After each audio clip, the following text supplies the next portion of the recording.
Olá, pessoal. Continuando aqui, quando eu falo que as pessoas não podem fazer nada movidas por uma ação apelativa que muitos fazem, inclusive eu volto a falar, usar demônios para que as pessoas façam as coisas. Usar demônios. A pessoa vai passar a fazer as coisas porque ela escutou Satanás falar determinado tipo de coisa. Né? Veja bem.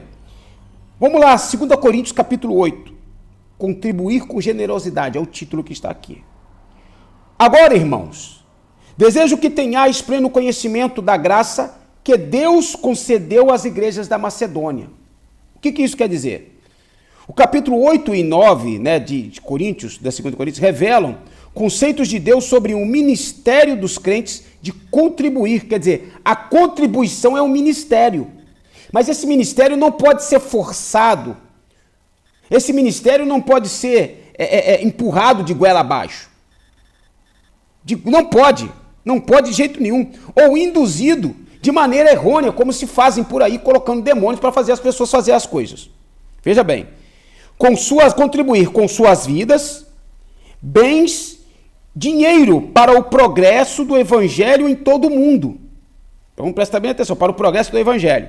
A contribuição para o sustento e avanço da obra de Cristo ou para assistência social deve alicerçar sua motivação principal na mesma graça divina que levou Jesus a entregar-se por nossa salvação em sacrifício. Quer dizer, o ensinamento de se doar, de fazer com que as pessoas doem, donativos, e essa doação, quer seja ela com a vida da pessoa, com os bens que a pessoa tem, roupas e até dinheiro para que o evangelho avance, o dinheiro é para o evangelho evoluir, avançar.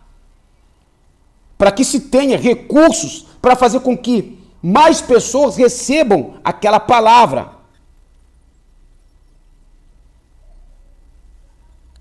Porém que muitos estão escandalizando o evangelho por causa do olho grande, por causa do egoísmo, por causa da má interpretação, por causa de ficar usando demônios para fazer as pessoas doarem. Então as pessoas mais doam por causa que o demônio está falando do que por amor à obra. E a obrigação, aí sim, a obrigação do pastor, do bispo, presbítero, seja lá quem for, de levar as pessoas a terem amor pela obra. Olha só, quando um homem de Deus consegue fazer as pessoas ter amor pela obra, amor pelo sacrifício do Senhor Jesus, para que mais pessoas recebam a graça divina. Olha só para vocês verem, no versículo 2 do capítulo 8. No meio da mais severa tribulação, a grande alegria e a extrema pobreza deles transbordaram em rica generosidade. A igreja de Macedônia estava passando por um período brabo, difícil. Isso é uma outra coisa que eu vou falar depois em outro vídeo, em determinada oportunidade. Mas isso não impediu com que eles contribuíssem com generosidade. Por quê? Eles foram convencidos pela palavra. Essa graça, a graça da salvação estava neles, que eles queriam tanto que outras pessoas recebessem essa mesma graça, que eles, da pobreza deles, eles deram com generosidade. Amor pela palavra, amor pela obra, amor pelas pessoas, o desejo com que outras pessoas, não por temor a Satanás. É por isso que muitas das vezes a obra não se desenvolve da forma que tem que se desenvolver. Não é com crescimento de construção de igrejas que se diz que a obra está se desenvolvendo, não, porque isso é recursos financeiros que estão entrando na obra. Mas é a quantidade de membros e a quantidade de almas que estão sendo salvas. E a quantidade? Aí olha só. Porquanto posso dar testemunho de que contribuíram de livre vontade na medida de seus bens e até mesmo acima disso. Quando se desperta esse amor espiritual, que a pessoa dá, mas não por causa da necessidade, mas ela dá por causa do agradecimento que ela tem a Deus, é isso aqui que acontece.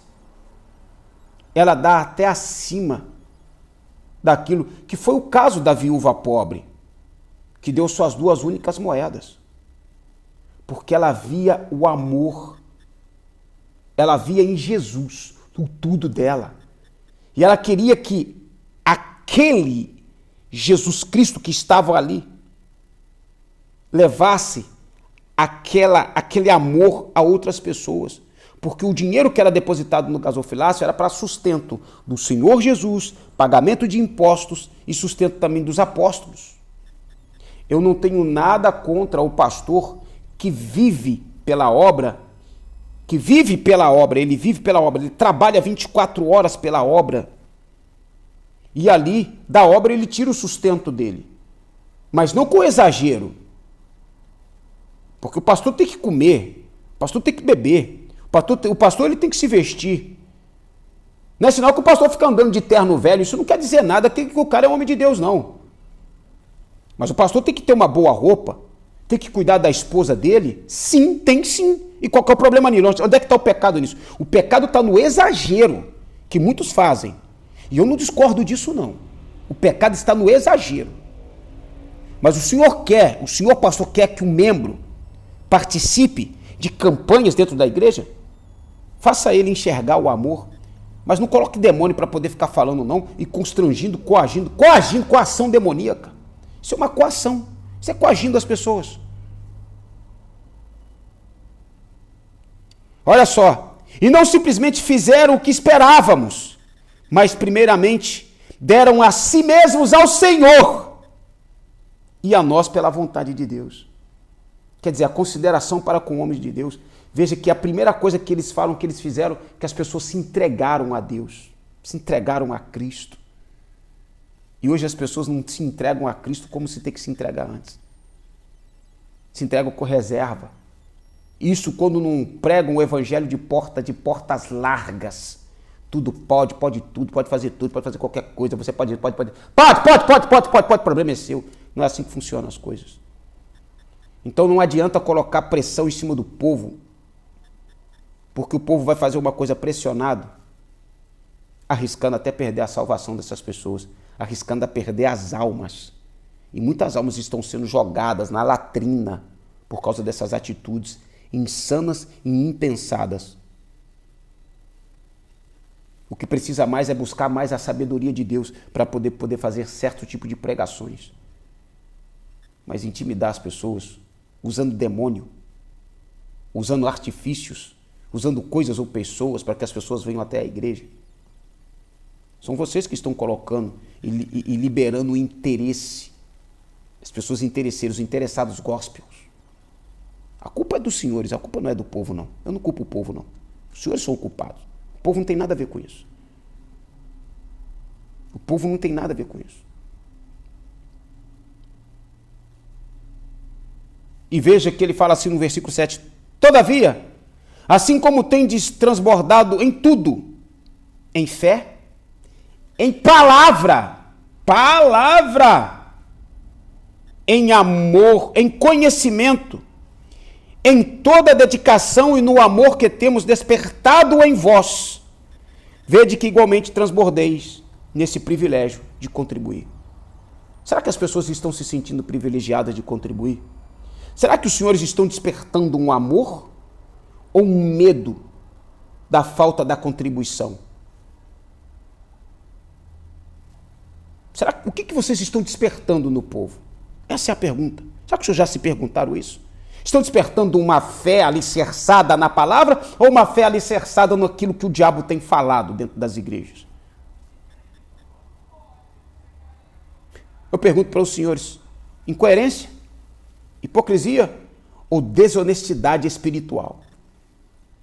Me desculpe, mas isso é o que está a palavra.